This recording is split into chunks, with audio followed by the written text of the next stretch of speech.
Hello, hello, hello, and welcome to the Women's Fitness and Health Revolution podcast.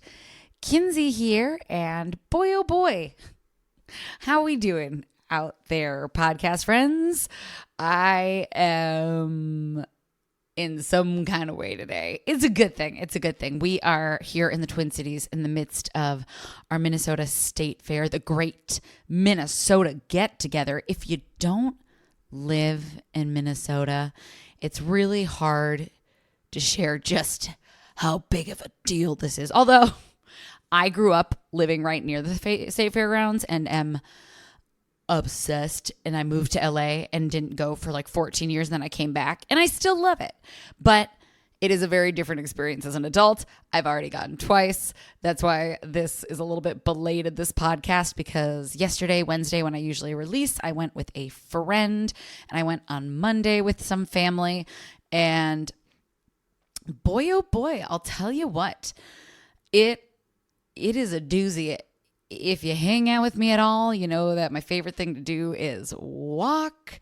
We clocked like 30,000 steps yesterday, so it just reminded me too about when I'm writing things for Fit After 40. One of the things that comes up a lot for people is, or when I'm working with people in Fit After 40, or just in the past, some of the big motivations I've heard before, like being able to go on longer hikes, like someone who has a 13-mile hike coming up at the end of the year, or is going on what is it called? The Trail in the Smoky Mountains. Wow. Okay. I'm not going to spend time here. But the point is that they have these goals, or they're going to Disneyland and want to be able to walk around all day. Like Disneyland, man, we clocked pretty similar, like 30,000 steps so their goal is to go to Disneyland with their family, be pain-free, and be able to participate in things. And being at the fair really gave me a lot of gratitude for how healthy my body was and just its ability to ambulate pain-free. Like I woke up tired today, don't get me wrong, and a lot of that's probably from the joys of eating at the fair. But I'm not sore. My body doesn't hurt. I don't have low back pain. I don't have neck pain. It's really a gift to be able to go somewhere and walk and do things. And that's such a big part of healthy aging, is our ability to keep our body strong enough, healthy enough, balanced enough, and with enough endurance and stamina to do things like this. That's a pretty good indication of health and fitness progress, which kind of ties into our topic today, which is going to be covering 8 ways to track your fitness progress. Hello, my name is Kinsey. 8 ways to track your fitness progress without ever stepping on to a scale. Full disclosure, I was writing this one previously. So this weekend or Monday, probably this weekend, I started writing this particular podcast, and it was going to be the exact same thing, how to track progress without ever stepping onto a scale. And it totally morphed into a completely different topic that I am thrilled to share, but definitely I'm going to come at you with some research. And that topic is, I was writing this particular podcast, and I was just doing a little due diligence around why using a scale, especially as a singular metric, is kind of is 100%. I think it's a bunk way to measure. And a lot of people would agree with me within the industry, because when you step on a scale, it's not giving you a snapshot of anything that's going on in your body. So you could lose 20 pounds, and if 5 to 10 pounds of that is muscle, then you're setting yourself up for long-term issues. Remember that muscle is really what bulletproofs our body against healthy aging. It is what helps to increase our metabolism. It's our most calorically dense tissue. So I was getting kind of in the weeds around diet culture, which has been laying heavy on my mind. Put a pin in that, and I'll try to remember to come back to it. But a lot of the women that I work with right now who are in their 40s, 50s, 60s, and 70s were in the midst of the 80s, 90s, and early 2000s when we really just got hammered with diets, Atkins, Beachbody, Whole30, all those things where it was these quick fix, hella weight loss, Biggest Loser. Whole30 I'm going to put to the side because there's a lot of good elements to Whole30, but the way to approach it is such a flash in the pan approach that I think anything that promises fast success or has you do all or nothing thinking really can lead. I've seen more people have less success with it than if we do a gradual approach. But thinking of those Beachbodies, those Atkins, those low fat, low carb, it just would every other year, there was another demonized food. There was another calorie slashing plan. There were all these weight loss pictures out there of women who had dropped hundreds of pounds in just like a year, or 20 pounds in 20 days, like these crazy claims of weight loss. And a lot of the clients that I'm working with now were casualties of that era. And we call it the yo-yo dieting era, right? Where the proverbial you would go on one of these crash diets and then maybe even have some success initially, lose some weight, maybe lose a lot of weight, but then find themselves immediately or gradually gaining weight back, sometimes all of the weight, and a lot of times even more weight. So then they'd blame themselves. They'd go on another one of these crash fad diets, lose the weight back, maybe not as much this time, maybe that much, doesn't really matter, neither here nor there. They'd lose weight, they'd see a little temporary success, and then suddenly here they are gaining that weight back again, maybe gaining back even more. Now they're finding themselves in the situation where slowly over time, these crash diets are working less successfully for them. They have to cut more and more calories. They have to restrict more and more. And instead of us turning to the industry and going, what the H is going on? Why are our bodies getting destroyed? We look inward and go, what's wrong with me? All of these progress photos show that this thing works for other people. I must be the problem. And my God, diet culture is demonic. It is truly demonic, because what is happening when we are yo-yo dieting is we are losing weight fast. So the scale is changing, and we're using the scale as our primary indication of if we are having success. We are seeing the scale drop, but we're not seeing what parts of our body composition we're losing. When we lose fat rapidly, or when we lose weight rapidly, up to 30% of that is from muscle, lean muscle. When we lose lean muscle, we slow our metabolism. It slows our metabolism, so we have to naturally come back and eat less calories for a while because our metabolism has dropped. And if you think about it, every time we've yo-yo dieted, we've slashed more and more of our muscle. And back in the 80s, 90s, 2000s, it was the era of the quote-unquote cardio bunny. So women weren't really strength training. That wasn't a norm for us.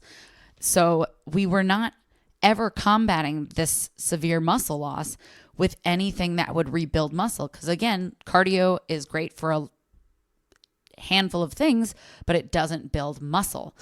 So over time, we continue to drop muscle, never rebuild it, and we just keep going around and around in the circle that continues to wreak havoc on our metabolism. And again, almost as bad as this terrible industry destroying our metabolism in our body and our health is the fact that it's somehow gotten away with us blaming ourselves and not turning the light on them being incredibly destructive. So that was the first part that I started sort of going on a tangent about. And then just as I started doing research about muscle mass loss within a weight loss capacity, especially if it's unsupported by weight training, there have been studies now that show even more significant muscle loss with the use of GLP-1s. Not a doctor. I am actually a big proponent of people working with physicians and I think they can be very therapeutic and helpful. I have friends who are on GLP-1s who are diabetic and have found amazing success in their health. However, I think just with everything that we do in life, we never get enough transparency, education, or moderation, especially when it comes to weight loss. So the point of all this is that episode that I sat down to write a couple days ago is not this episode, but it will be coming out because, like I said, there's just some really interesting research out there. And if there's one thing that I hope I do in this lifetime, it is to not sway you in one direction or the other, except for when it comes to diet culture, because F them. But I want to inspire you to not just chase that quick fix that we've sort of been ingrained to chase. And I want to inspire you to educate yourselves. That doesn't mean not to do something. I just want you, when you make a decision, to have all the information you need. And then if you know what's going on and you still want to make that decision, hell yeah, sister.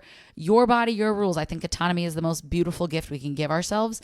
I think actually informed autonomy is the most beautiful gift we can give ourselves. So that upcoming podcast will be probably next week, depending on how much research I do on it. And it'll have research attached within the show notes. It'll also have some access to actual physicians who have things to say, both pros and cons. So that'll be a little bit heftier of a podcast. So, wow. Let's talk about today's episode, because that episode is not happening. This one is going to be one of those, as you can probably tell already, where we just sort of go off the cusp. I always get this one wrong. One day I'll look it up. Point is, it's going to be a little bit more of just going through some bullet points and talking about them as we go. So, 8 ways to track progress without a scale. We kind of touched on why that scale isn't a great indicator of fitness progress, health progress. Because again, when we step on a scale, it's just our mass's relationship to gravity. We could lose a pound of fat, gain a pound of muscle, and the scale wouldn't change, right? So when we are looking at working on developing a program that creates strength and vitality and health as we age, healthy aging, right? That's increasing our health span, not our lifespan.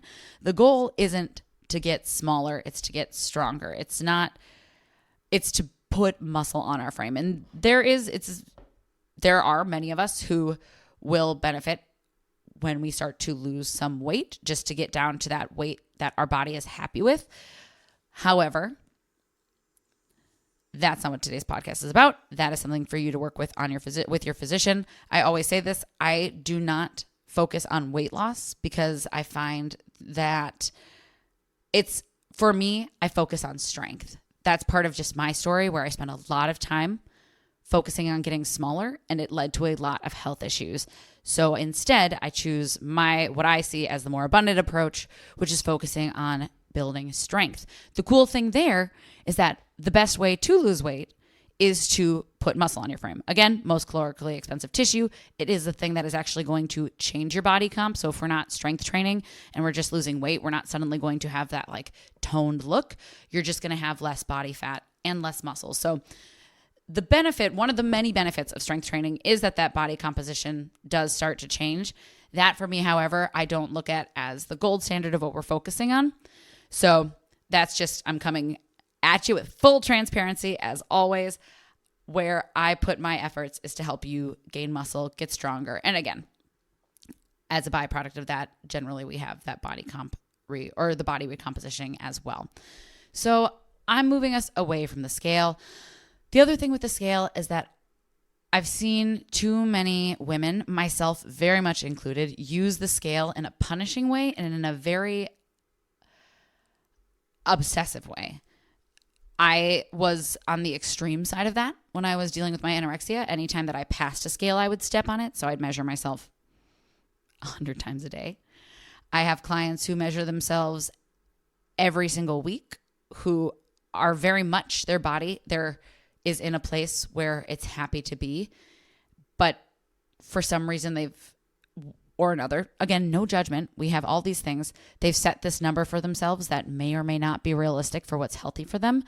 And every time they step on the scale, they use it either as like, okay, I'm okay for today, or I'm bad for today. So we put our value around the number we see. There are a lot of women too who are very capable of using the scale as a tool that doesn't affect their self-esteem. So again, there is no right answer, but I have had a lot of experience with women where the scale provides information, but it provides more cause for self-esteem and or self-esteem like abuse, right? So I would, again, know yourself. If it's something that you're like, I don't care, Kinsey, I step up and I don't give it, whatever. Great, amazing. However, if you know yourself and you know that those numbers are going to dictate how you feel for the rest of the day, how you decide to feed your body, how you decide to move your body. There's just too many other ways to help track progress. Let that be out of the equation. I've gone pretty much 20 years without weighing myself, and I just started using the InBody scan because they have one at Orange Theory, and you think you do the work around it. I stepped on that thing and all of my old fears came back. So for me, it just doesn't need to be a part of the equation. So like I said, if you don't feel like you're obsessive compulsive around it, that's your own story. But if you do feel like A, maybe it causes some pain, or B, you just don't care about the scale, or C, you don't want to buy one, whatever your case is for not wanting to use the scale, maybe you just want more accurate data on if you're progressing. That's a great reason too. Let's talk about the 8 ways to track progress without a scale. So these first 2 are really ways that you're going to want a coach to help you with. So the first one is measurement, because again, when we are building muscle, our body composition is changing. So we might be losing fat but gaining muscle. So the scale won't change, but the shape of our body will change. Inches will come off. We'll get definition in certain muscle or parts of our body. So when we're doing measurements, we're taking one of those like seamstress tape measurers and we're measuring the bust. So the measuring right around the chest area at the nipple line. Just don't pull it too tight ever, because we really want that accurate measurement. So there's like not slack, but just exactly at taut. You're not pulling on it. Then you're measuring the calves around the largest part of each calf. You're measuring chest, so just under the bust. Forearm, measuring the largest part of the arm below the elbow. Hips, if you were to like put your hands on your hips and then slide them down to the top of the hip where it starts to come out, going down to the widest part of the hips. It can also go around like the buttocks. That one is this is really good. There's a lot of resources on how to do these measurements that can be really helpful. Thighs, so thinking the largest part of each thigh. Bicep, around the largest part of the bicep. And then that waist is going to be, that's the one that if you slide your hands down and land right on top of where the hips come out, that's going to be your waist. So thinking the hips being around the largest part of the booty too. And then you've got that. So bust, calves, chest, forearms, hips and buttocks, thighs, upper arm, and waist, upper arm, bicep. Again, there's a lot of really good blogs, etc. out there that actually show you how to do this. YouTube videos, if you're into that. You can look at NASM, National Academy of Sports Medicine. They have information on how to do it so you can do it correctly. This and the next one, like I said, it's helpful if you have someone who can help you with it. The trick is you're going to want to make sure that you're measuring the same spot each time. So that can be kind of tricky. Take everything, obviously, with a grain of salt. Again, if you're working with a coach, they can do this for you, and they, in theory, have experience doing this and can help you stay pretty consistent with where exactly you're measuring. Sometimes when we measure ourselves, it can be a little bit trickier. There is next, too, is a skin fold, those calipers. These, again, you'd want a professional to help you with. I wouldn't recommend doing it on your own. This is a way to check body fat percentage without using a bioimpedance scale. So basically your trainer would measure a skin fold. They'd pinch the skin fold with calipers on your bicep, your tricep, your shoulder, and your iliac crest. Again, this is something where we want to make sure that we're being really consistent with the spot, so we're getting the same measurement over and over. Again, probably your trainer has done this before, so they can be a great resource for this. This one is not always comfortable for people, so this is a great time to say, take it or leave it. That's why I'm giving you 8 options. These are just non-weight options. This is also great too if you don't have like an InBody scan, but you're curious about body fat percentage. Okay, the third one is going along with how your clothes fit. This is a really popular one. And I think for a lot of people, it's a great one. They are like, hey, these jeans that I have are fitting better. The t-shirt I have is whatever. They just feel better in their clothes. I put this with a grain of salt. Again, like attracts like. So I have a handful of clients who have either eating disorder history or maybe to a lesser degree body dysmorphia. And it's not always the most accurate measurement. So I have one client whose our body comp takes time to change, right? It takes time to build muscle. It takes time to lose fat. That's just how it goes. She has shared with me that in the past, going with how her clothes fit has been really unhelpful because from day to day, they feel different, right? Some days if she wakes up sad or depressed or anxious about what's going on with work, suddenly her clothes feel really tight. The next day, everything could be fine. She feels good in her clothes. So a lot of times when we have things like body dysmorphia or when we have just disordered eating, whatever it is, or just like a relationship that we're rekindling with our body, when we are not feeling great, in AA, we use HALT, hungry, angry, lonely, tired. When we're one of those things, one of the first things that our brain can kind of go towards is our body feeling uncomfortable. So like I said, this is kind of like the scale where for some people, this is a great indicator of like they are just very realistic. They're like, yep, I can button these pants easier and there's that thing. Versus like a me where I always feel like I hate putting jeans on, right? I never put jeans on. I'm like, yeah, let's go. Once I wear them for a while, I'm like, wow, my butt looks great. But it just is that initial buttoning where I'm like, oh, because again, I've got my history of stuff and I'm working on it and I don't let it ruin my day. But it is just something that I take into consideration because I know a lot of, like I said, clients that I've worked with in the past and currently work with, we might not have the most realistic connection with our body. It's kind of like looking in a mirror where sometimes people can look in the mirror and feel great. Sometimes they look in it and they're like, oh my gosh, my stomach, my arms, my whatever, right? We see these things and it may or may not be true, but it's what our brain sees. So again, grain of salt, if that's something that works for you, I love that. Yahi. I also want to caution with the clothes fitting.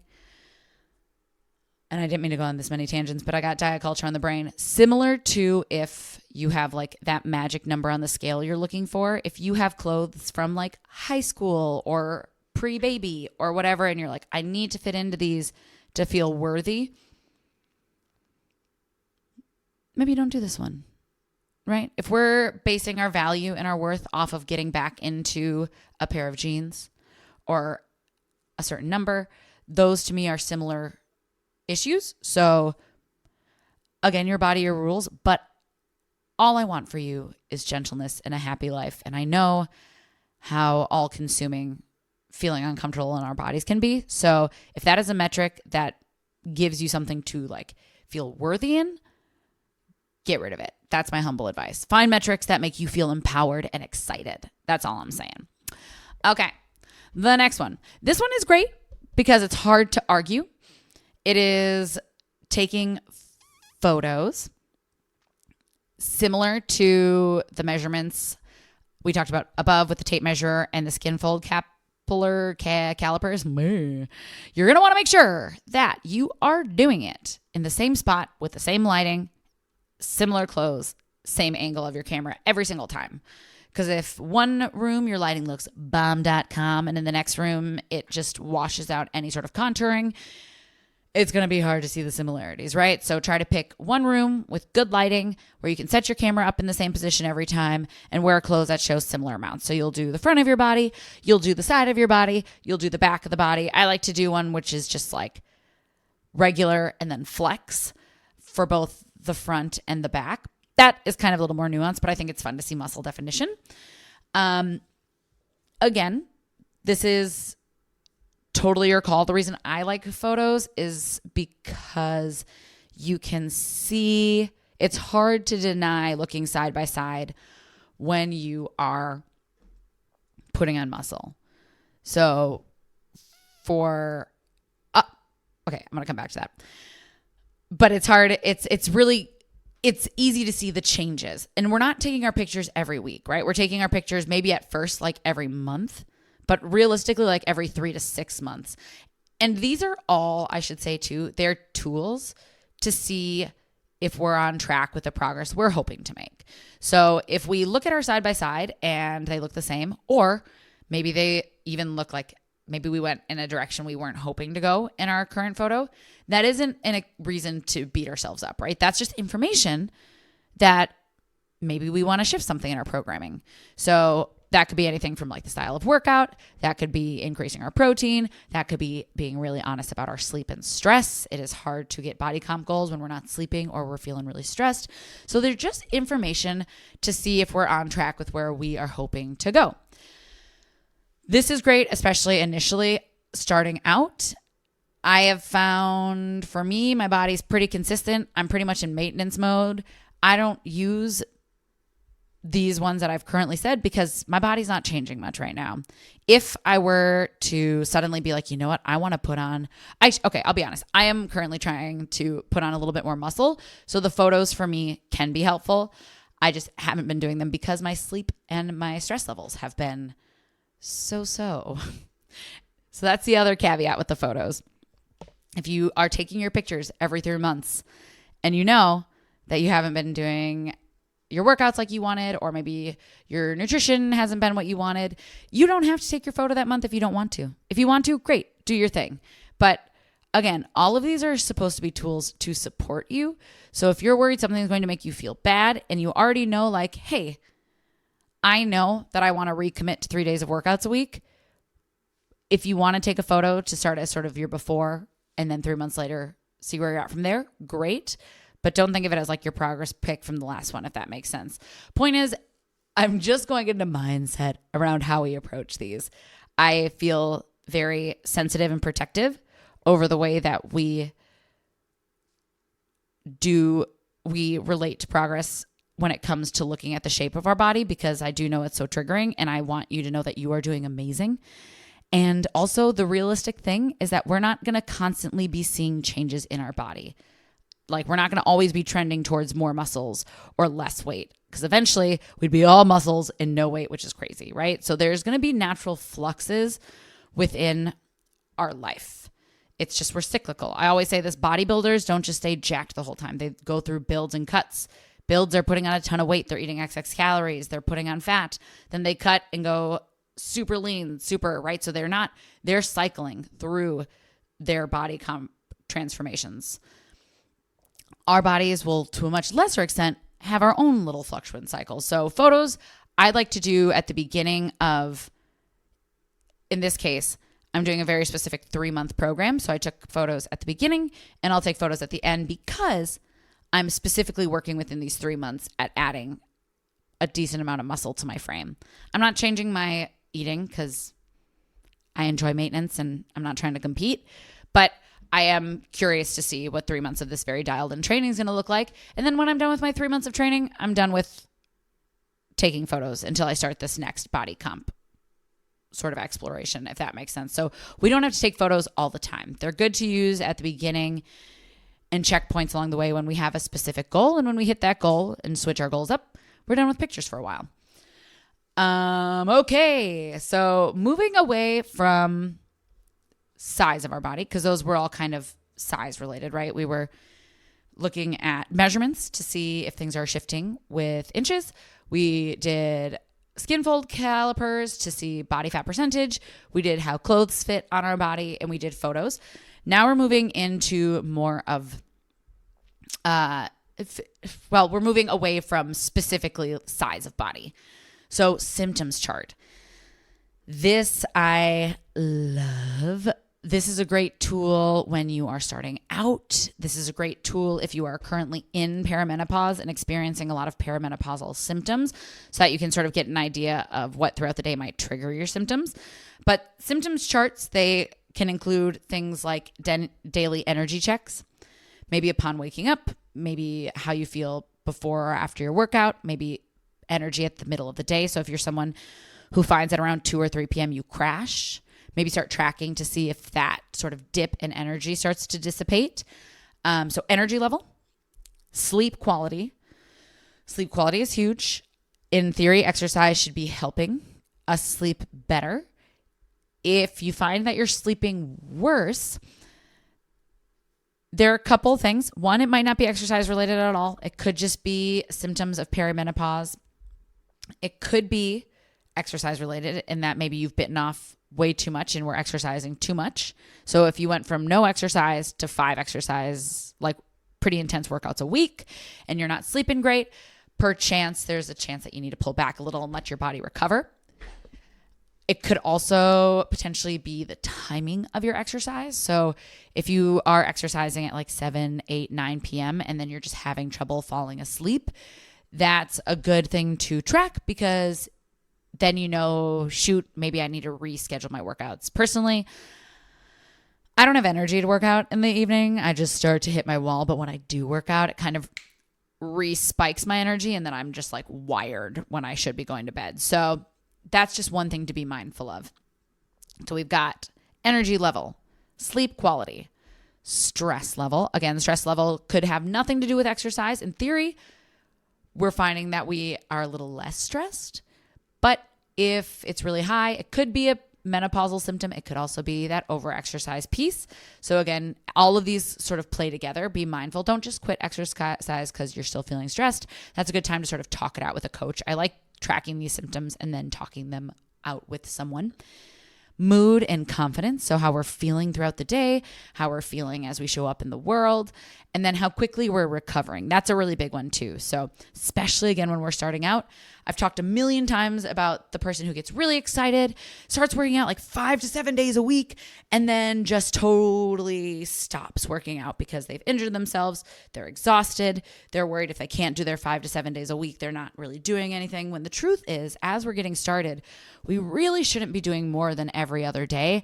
I'm a big advocate of 3 days max with active recovery days, like walking or stretching in between, because our body is adapting to something very new, a very new stress, and it needs to recover. And the truth is, the older we get, the more recovery we need. So paying attention to how sore we are days after our workout, right? So if I do a leg day on Monday and I'm still sore on Thursday, maybe I need to pull back my intensity just a little bit. That's another good thing to notice as you go forward. So you try your leg day, you're sore till Thursday, but in a month, you do your leg day and you're only sore until Wednesday. You're recovering faster. So you can see with these two how things trend up. Maybe your sleep is getting better. Your recovery is getting better. Maybe you're starting to have more energy. Maybe that midday dip, it doesn't go away right away because that's not how a change works. But 3 months from now, you're not taking that cup of coffee at 3 p.m., right? So it's a great way to trend to see the positive increases. Also, like I said, it's really nice. I'm a big advocate of tracking our cycles as women because it just gives us information on what's going on. We want ideally to have a cycle that's pretty regular. When it's irregular or when we have a lot of symptoms around our period, heavy cramps, painful breasts, long bleeding, heavy spotting, things like this, it gives us information about things that are a little bit amiss in our body, right? Because generally there's something that's up. PMS, I always say it. I didn't make it up. I got it from a OBGYN. PMS is not, it's normal, but it's not the way it's supposed to be. We should have a pretty easy transition from start to finish. PMS is an indication of a hormonal imbalance. So knowing our symptoms can give us information on how to advocate for ourselves. Similarly, when we're in menopause, knowing our symptoms can help us advocate for ourselves. A, if we're early on, to know if we're in perimenopause, and B, can be a helpful thing to bring into our physician to talk about hormone replacement therapy and if that's a right choice for us. It also gives us information about like, hey, right now, if I'm doing a high intensity workout, my hot flushes are worse. So we can kind of see what triggers our symptoms. Maybe we see that when we do it, it lessens our hot flushes. Again, everybody's body is individual, which is why a symptom tracker really becomes our best friend because we're getting real-time data about your specific beautiful body. So a couple ways to do symptom trackers. You can do it on like an Excel spreadsheet. You can do it by hand, the good old-fashioned way like I do, where you just write it in a journal. For my period tracking, I literally just use my notes app and write a couple of words like how I felt today, and then if I had any symptoms come up so that I'll write like day 26, felt depressed, heavy cramps, that's it. And then I can look back and be like, yep, day 26 of my cycle, pretty much across the board, I have low energy and cramps. And that gives me information that there's something, A, if I'm feeling depressed, that it's going to go away eventually when this day's over. And B, if I have really bad cramps, I want to get to the bottom of it. Luckily, I don't have them anymore. I used to. I don't now. knock on wood, but I've done a lot of work around things. So point is, it is a great way to get to know your body and then have data points to bring to your physician to say, this is what's going on. Let's find a solution based on this. These are things I've tried. These are things that seem to trigger it. Help me. Okay, next up. This is a shorter one because it's pretty straightforward. Strength gains. I love this one. Obviously, I am a strength coach, so that matters to me, but it's just a great way to, I feel like it's an abundant approach, right? So we're lots of ways that you can track gains. We should be tracking the weights we're using every time we lift. We should be tracking the weights we're using, the number of reps we're doing the weights with, the number of sets of those reps, the amount of rest we're taking. And I like to track tempo too, because when we're in endurance phase, that tempo looks different than when we're in a hypertrophy phase. But at least making sure that we're tracking weight, reps, and sets. Because remember, if we're not tracking, we're guessing, and we can't progressive overload if we're just guessing. So as we track the weights, strength gains include seeing the obvious, your weight going up. So maybe I have a client who at the beginning of our month together, she was chest pressing 10-pound weights at 8 reps for 3 sets with pretty long breaks. She's already up to 20-pound weights for 3 sets at, I believe it's 12 reps with lower rest time already. So her chest, she came from a trained background. She just hadn't done it in a while. So now her body was really excited to get back to it. And it's been so cool after a month just to see those muscle fibers go, yeah, give it to me, sister. So she's up there already. We can see that. That's an exciting thing to celebrate when we get to go up in weight. So we go up in weight. That's one way. Another way is that we go up or we adjust our reps. So if you were doing, let's just say for my own programming, I was doing front squats. I was doing 6 at 90 pounds for my first month. I'm now up to 8 at 90 pounds. So that's one way that I've increased it. And I can go, hey, look at me. I'm getting stronger. Increasing your number of sets. So instead of doing 3 sets of 12, now we're doing 4 sets of 12. That's awesome. So there's lots of different ways that we can see gains within our strength. I also like to think of this measurement as if we're able to add workouts into our week and still recover, or we're able to increase the intensity or duration of our workout and still recover. So I have a client right now, another client, who she and I were consistently working out 2 days a week. When we first started, she's in her mid-60s. She's like, 2 days a week feels like what I've got. I honestly don't know if it's ever going to be more than that. And I was like, that's totally fine. As long as you're strength training 2 days a week, you're making huge progress.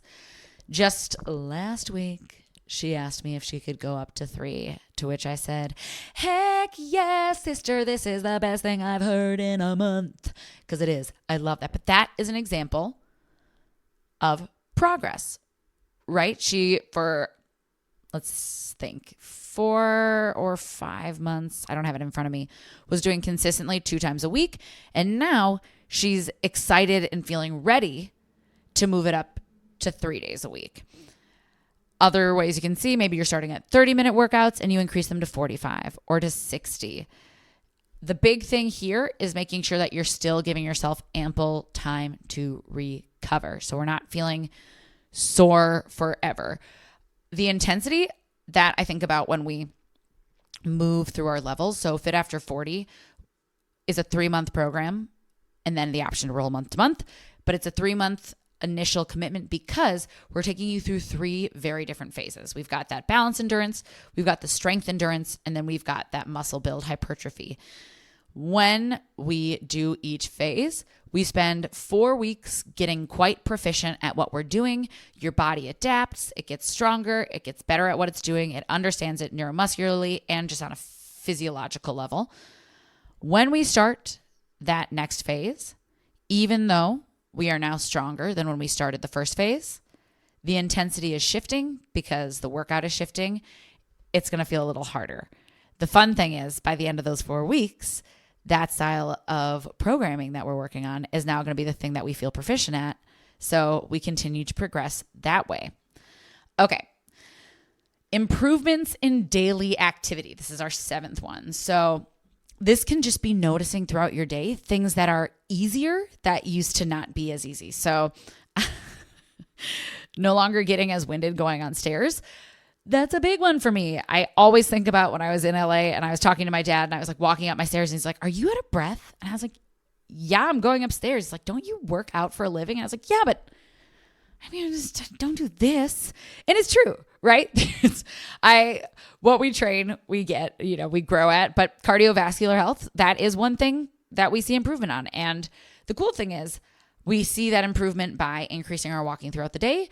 We see that improvement by lifting weights. Strength training is shown to improve cardiovascular activity.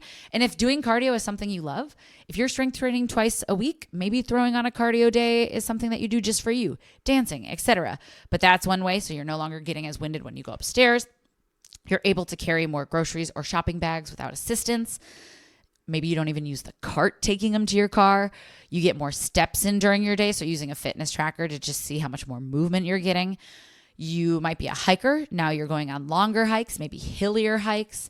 You can play with your grandkids without getting winded. This is another reason that strength training is so important and it's so interesting. It's such a mental thing, right? We come in and we're like, "Oh, I can't lift heavy." But I pick up my grandkid and my grandkid weighs 40 pounds, but I'm afraid to lift a 5-pound weight. That's part of why lifting weights is so important, right? Because we are lifting weight in real life. If you think about scooping up your 5-year-old, lifting them so they can do the monkey bars, that's probably like 40 pounds, right? I don't have a 5-year-old, but I assume that's around that amount. Point is, you're picking up kids all the time. Even babies weigh something. So we're really training for life. A bag of groceries. Trader Joe's just informed me that their latest and greatest bag holds up to 20 pounds without double bagging. That's a lot of pounds that we're carrying. Imagine you're carrying 2 of those. 40-pound farmers carry. So you're able to lift. That's why we lift things, right? We're lifting for life. Or, especially grandkids are a fun metric to use. I remember hearing a story of a client who got winded in a bouncy house with her grandkid and was like, "This is the moment that I decided something needs to change because I want to be an active participant in my grandkid's life." And she started strength training, and several months later, they were running around a playground, just doing playground things. And she paused and realized, "I'm not winded." And that is a huge accomplishment. It's so much fun to see our bodies trending towards strength and everyday movement. Other metrics in that case might be you're going on longer walks with the dog. And this is my favorite one. You're suddenly doing activities that used to give you back, shoulder, neck, etc. pain, and you're finishing them without pain. That's one of those most they feel, what's the word that I'm looking for? They feel, I can't think of the word. Point is that they feel like they shouldn't be right, but they are. So weight training can feel really scary if we have chronic pain. I've talked about this before, but when it's done progressively, correctly, working in mobility, working in improving our balance, improving muscle imbalances across the body, when we're doing it the right way, it can actually improve chronic pain. So we can actually minimize, lessen, and even get rid of sometimes that chronic pain. Contraindicated, is that the word? Point is, we think about it, we're like, how can lifting weights, I'm going to feel more pain if I do that. But the truth is, we're feeling pain because there's imbalances in our body, because the muscles that are supposed to be supporting our spine, for example, are not. Other muscles are taking over. So when we are taking care of our body, when we're lifting weights, when we're practicing mobility, when we're practicing our balance, we're actually structuring our musculoskeletal system to support us in ways that no longer causes pain. And that's a pretty magical thing when you bend over to tie your shoe and you're like, "Hey, I can reach my toe and I don't feel my low back hurt." Okie dokie, almost done with this. We have lab tests. Again, pretty self-explanatory, but whether we're getting a blood pressure test or getting blood drawn, looking at things like blood sugar and insulin, so our A1C, our cholesterol, the adjustments to our HDL and LDL, our iron levels, reducing inflammation markers, hormonal tests like testosterone and cortisol. We see our lab tests start to shift. This is another really big reason that folks come into the gym, period, is because they've gotten some bad news from their doctor and they're like, "I need to change or I'm going to be very sick." And it is so empowering to go back into the doctors and see your blood levels trending in a way that is supporting health and aging. Not because we took a bunch of supplements or went on a medication, although those can be very helpful, but because you started implementing lifestyle things. You took control of your health. You are in the driver's seat, and that is pretty dang powerful. Okay, as always, I was like, this is going to be a quickie, and you know me. That is not how I roll. So 8 ways to track progress without using a scale. 1, doing tape measurements of your body. 2, skin fold calipers to check your body fat percentage. 3, noticing how clothes fit differently during your workout progressions. 4, taking photos before and after. 5, tracking your symptoms in a chart. 6, strength gains. 7, improvements in daily activity. And 8, lab tests. My, oh my, sweet apple pie. What a day this was. So I hope you got something out of this day. Pick 1, pick 2. It's good to have a couple different data points, I find, because that way we're not so precious. And if there is a mistake that happens in one, for example, if you measure the wrong place on your bicep, but then you see your photo and you see change, it can make a big difference. And again, if having a scale as a part of your data points works for you without being sort of mind effy, great. That's wonderful. A lot of people do that, right? They'll do the measurements, they'll do the photos, they'll do the symptoms, and they'll do the scale every 3 months. Fantastic. You do you, my friend. As always, my goal in life is just to help you find your best way forward towards your best, most optimal health as we age and beyond, because life's too short to not feel good for it, to not feel strong for it, to not live vitally. I want you living your best life. We are at the end of August. Holy guacamole, which means we are a month, 2 months away from Fit After 40 small group personal training. That is where you get the attention of a personal trainer, the individualized programming, the form correction, the actually helping you learn how to move for half the price and with a small community. So you get the benefits of group fitness where you get to love on each other, support each other, have something to look forward to, motivate each other, and just, have more people to learn gym jokes from. That first cohort, both online and in person in the Twin Cities, is going to be starting in November. November 3rd is going to be the week we begin. More information will be coming out, but I am going to add a link to the show notes so that you can hop on the wait list. This is a totally commitment-free wait list. You don't have to sign up. You don't even have to really know if you're interested or not. You get a lot of information in the meantime. Things that we go over on the podcast, we go more in depth on. We also I send out emails that have nothing to do with podcasts, so you just get extra information there. And if it is something that you decide would behoove you because you listen to this and you're like, you know what? I do want to age well and take back my health. It's time for a change. I want to lift my grandkid up to the monkey bars and not hurt my back. I do want to walk 30,000 steps at the fair and not feel sore. On the wait list, you're going to get literally the only time that I offer 50% off your first investment on it. So you get a hella fat discount that's only to the wait list and only this first time because it is our inaugural session. So do not miss out on that.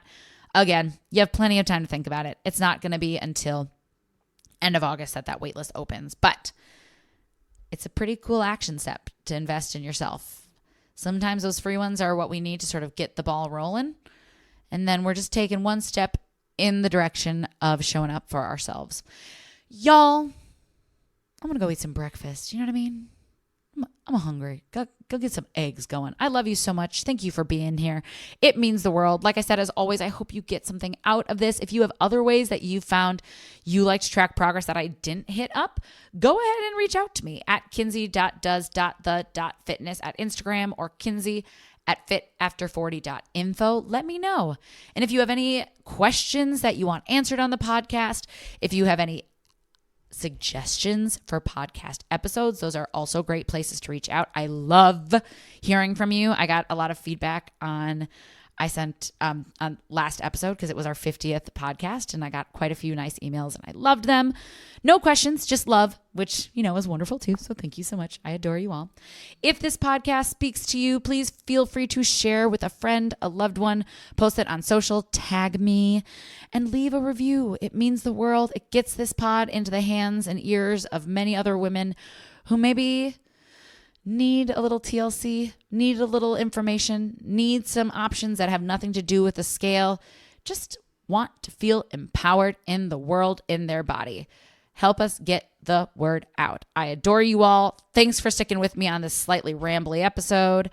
I hope you have a fabulous next week. I will see you next time. Take care, everybody. You're so stinking worth it.